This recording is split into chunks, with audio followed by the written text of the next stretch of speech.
Denzel Washington, one of the greatest actors in a generation. King Kong ain't got on me. 53 movies, $4 billion at the box office. All right.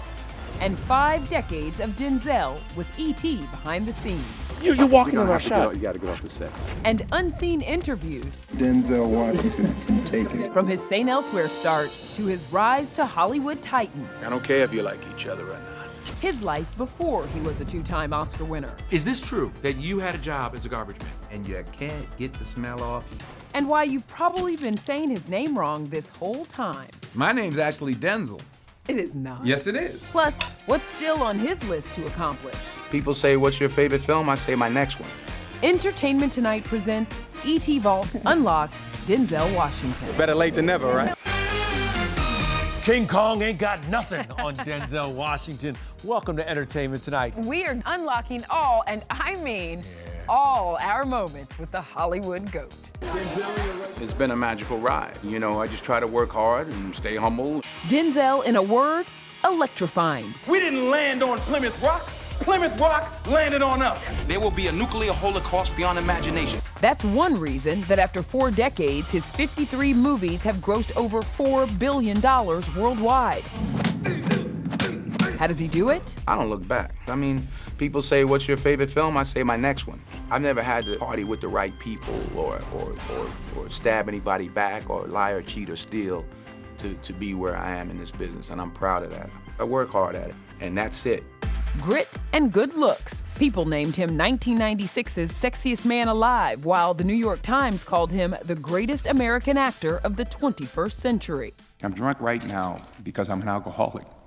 I've been blessed. I won the SAG, the Tony, 3 Golden Globes, and 2 Oscars. I'm blessed. I got no complaints. Where do your 2 Oscars live? Where Next do you to have each other. them? Next to each other? Yeah. They keep each other company. We have the the library, the trophy room, but you know, I'm as proud of my 4 children's college degrees and master's degrees as I am of that. So that's our trophy room for the family, not just for me.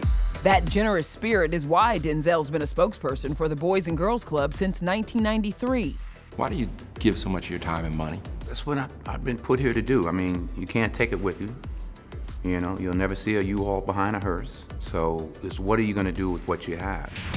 More fun facts from E.T.'s Vault. Denzel's a diehard Lakers fan.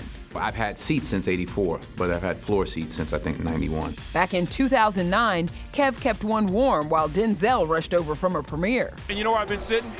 You been sitting in my seat? Second, he collects his costumes. I usually keep at least one article of clothing. I got my uniform from Glory. I got my uniform. You got the uniform from Glory. From a Soldier Story as well. Where is it? It's all in my cold storage. And my favorite. My name's actually Denzel. I'm Denzel Hayes Washington Jr. Okay, well, my mother started saying Denzel, just made it different. So I'm gonna call you Denzel. And I'm gonna call you Nichelle. I do like Denzel though. Do you? It rolls off the tongue. I don't like it. No?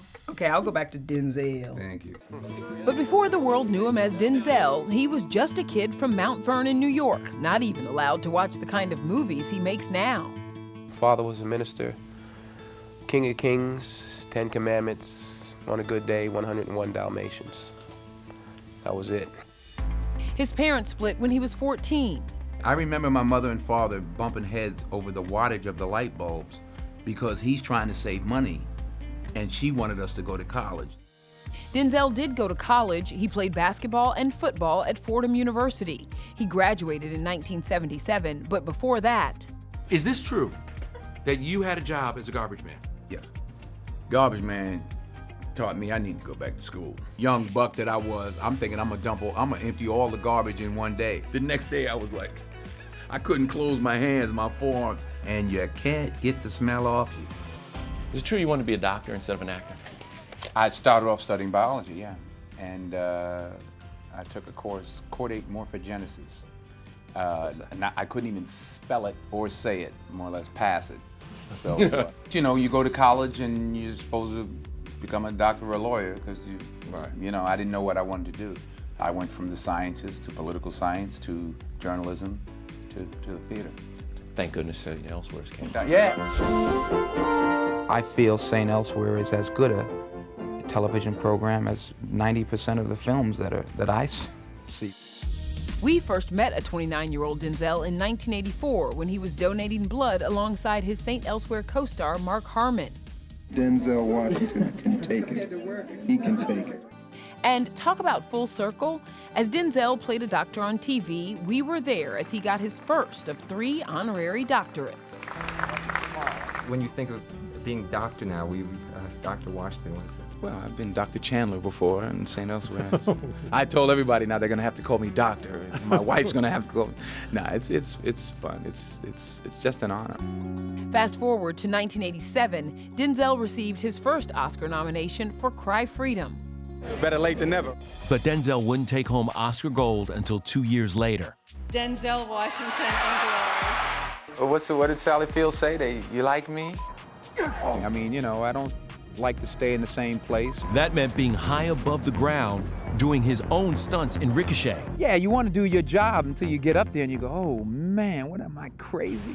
We were on set with Denzel all throughout the 90s, including a nighttime tank battle in the Texas desert for Courage Under Fire, a train platform shootout with Russell Crowe in Virtuosity, and his first film with Spike Lee, Mo Better Blues. I'm glad to be a part of a Spike Lee joint, as they say, and I'm looking forward to doing more films with him. He'd get his wish 2 years later in the incredible Malcolm X. Playing the civil rights activist earned Denzel his first lead actor Oscar nomination. I was sleeping, my wife woke me up and told me. I rolled over and went back to sleep. That's the truth. Denzel was a bona fide leading man, and he loved going toe-to-toe with Hollywood's best, like Tom Hanks in Philadelphia. The man didn't eat for 5 months. I used to bring bags of candy to work every day. I'd like sneeze and drop 1,000 Almond Joys next to him. And this actor made him forget his lines. God help you if you're wrong. I remember with Gene, I was like, huh? Oh yeah, what was my line? Of course, Denzel could do romance too. His love scenes in Mississippi Masala were almost too steamy for his wife, Pauletta. I made the mistake of not showing the film until we went to the premiere. It was a chilly night. But it's the kiss that didn't happen in The Pelican Brief that had everyone talking. Denzel decided against kissing co-star Julia Roberts because he didn't want to upset his black female fan base. That was Denzel's decision, but for me, I was kind of like, wow, bummer. Let's just say this history-making moment makes up for that. The Oscar goes to I Love My Life, Denzel Washington. I'm coming home, we're celebrating. God bless you all. Hasn't sunk in yet. It's, I guess, a relief. Denzel won Best Actor for his villainous turn in Training Day. King Kong ain't got on me. The old King Kong stuff and all that wasn't in the script. But, for years, people have been saying to me, you haven't played a bad guy. I think I pulled it off. I like it. It's liberating. Sexy. Bad guy is sexy. Bad guys have all the fun. Denzel proved he could also do family flicks. Remember, the Titans made over $130 million and introduced him to a younger generation of moviegoers. Each one of you will spend time every day with a teammate of a different race. I don't think it's a football movie. I think it's a movie about the potential of the human spirit. Cultural differences and racial differences are something that can be overcome when you take the time to find out about the other person. Denzel also made his mark behind the scenes when he directed his first movie, Antoine Fisher, in 2002. The directing I love, and I think I'll do that the rest of my life. I don't think I'd act and direct again at the same time. He'd go back on his word a few years later in The Great Debaters, which Oprah produced. When he walks into a room and you see that bravado, that confidence, yes, bravado. What happened to your hand?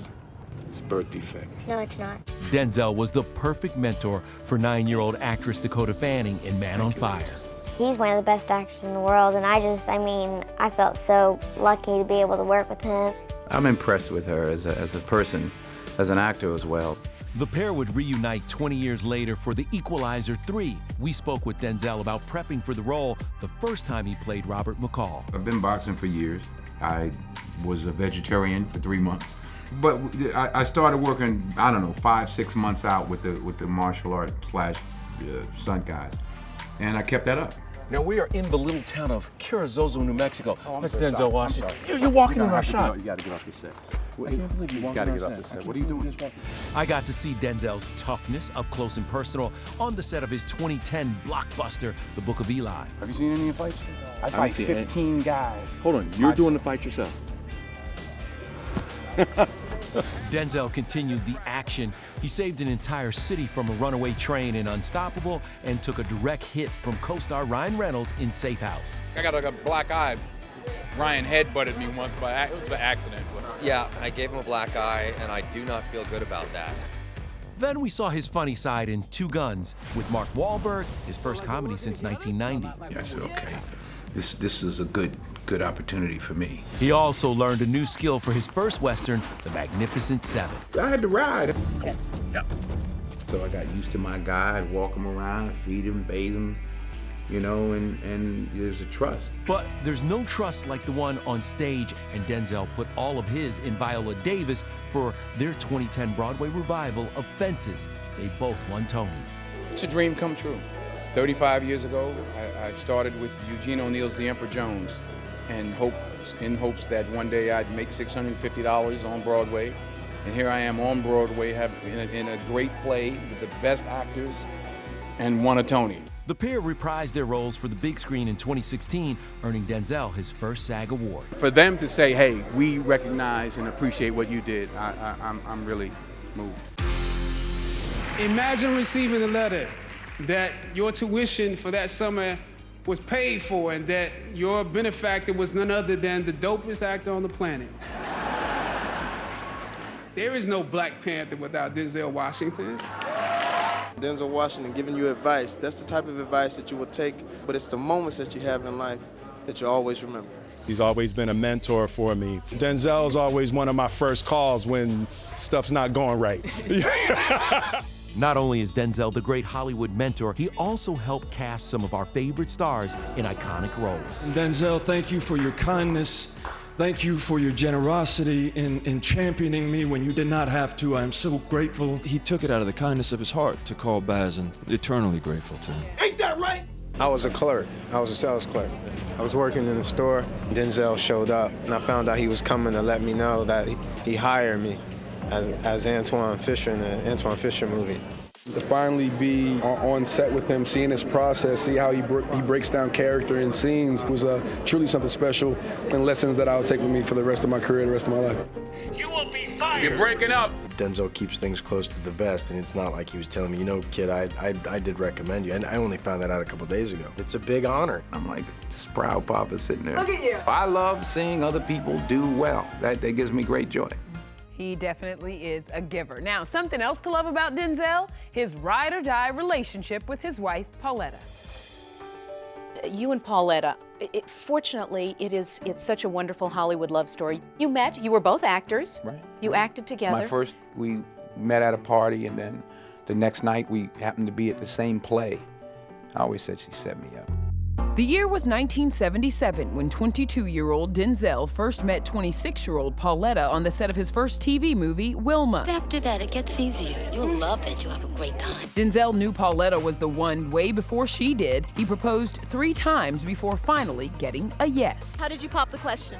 It was by phone. I think I was in California and she was in New York. The couple got married in 1983, and even this Oscar winner couldn't mask the overwhelming emotions of that day. And then the doors open and your wife starts coming down the aisle. 2,000 people squeezed into a church that holds about 200. She stops in the middle of the aisle and starts singing, I Believe in You and Me. So I just lost it. I'm a lucky man. It's grateful. 1 year after the wedding, E.T. visited the couple at home as they embarked on a new chapter, parenthood. He's not very happy right now. That adorable 2-month-old is their first of 4 children, John David. It's a dream come true. Pauletta and I have been together for, 5.5 years, 6 years. We've had ups and downs. I guess a good woman is hard to find. I'm just happy that I found one. I'm happy that we found each other, and we have him. And he's asleep. Pauletta chose to step away from her acting career to be a stay-at-home mom while also supporting Denzel's career as it propelled to icon status. I pay the bills, I buy everything, I make all the money. I take care of the immediate and the extended family. She does everything else. No, it's not true. It's complimentary. You know, one without the other is nothing. And fortunately, she understands the importance of being hands-on raising the children. What makes him a great man? You don't have time. No, I don't have to lie, but you don't have time for me to tell you that. He's a good person. And you got a problem with that? You know, like she's gonna go upside your head or something. I got scared for a second. I was scared for you. Family has always come first for Denzel. What's the biggest lifetime achievement for you personally, though?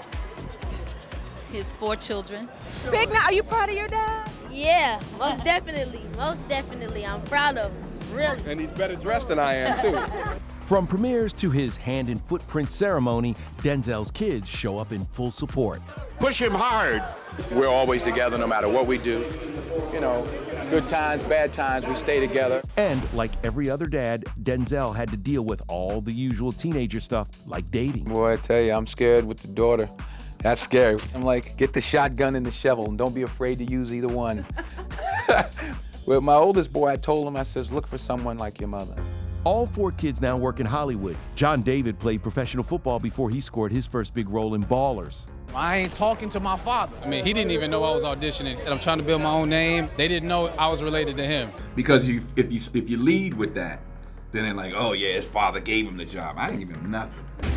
I'm an undercover cop. John David earned a Golden Globe and SAG nomination for Black Klansman and starred opposite Zendaya in Malcolm and Marie. Is it a bucket list moment for you guys to act together on the screen? You know, whenever it's up to him, it's his world. I'm just living in it. He's rolling. He's got the gift, though. Denzel's daughter Katya is a Yale graduate who worked as a producer on Fences. Younger sis Olivia is an actress and shared a scene with their dad in The Little Things. Captain Ferris put a lock on this item for testing. It's already been tested. Don't I know it? And Olivia's twin brother Malcolm is set to direct John David in the upcoming Netflix Broadway adaptation of The Piano Lesson. They put a lot of pressure on each other. What is that like for you watching them be so successful? For me, as a parent, as a father, come on now, it doesn't get any better than that. No, I don't have that gene. That's why I become the less I want to work. Listen to you. The man said what he said. Yeah, but there's one more role folks can't wait to see Denzel in. I mean, just one? Sheesh. Take care, y'all. Everybody. I'm in the yellow leaf of my career. There's not that much left for me to do as an actor. So what's next for Denzel? Now, are you heading over to the Gladiator verse next? Yes, I'm gladiatious and on my way to Gladiator Land. Denzel will re-team with his American Gangster director Ridley Scott for the Paramount sequel that's set for 2024. The Last of Us is Pedro Pascal and Normal People's Paul Mescal co-star. I'm in that gym lifting weights every day, training, getting ready. I stand behind it. I guarantee it.